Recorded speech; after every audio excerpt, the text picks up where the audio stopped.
Let's learn about coefficient of variation. Let's start with the mathematical definition, which is coefficient of variation is equal to standard deviation divided by the mean. So the idea of this is to standardize variance measures so they're more comparable.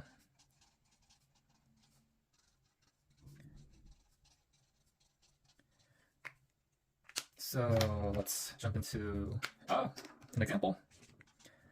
Let's say part of our analysis has coefficients for income, and the income has a, let's say, mean of 50K, standard deviation of 25K.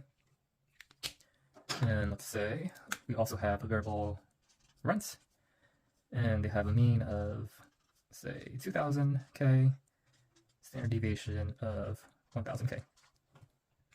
And say your question is, which variable is noisier?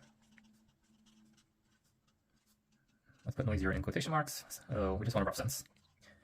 So one measure of noise is standard deviation, and you see the income standard deviation is 25K versus the rent is only 1000K. So perhaps standard deviation is actually noisier. However, when you think of the scale of these variables, income has a much bigger scale. The numbers that go into income are way bigger compared to the numbers that go into rent. So what you can do is calculate our coefficient of variation.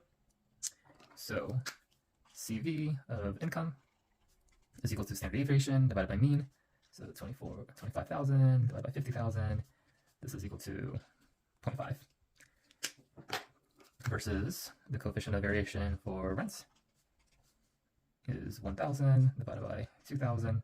That is also equal to 0.5. So in our example, the level of noise is actually quite comparable between income and rent.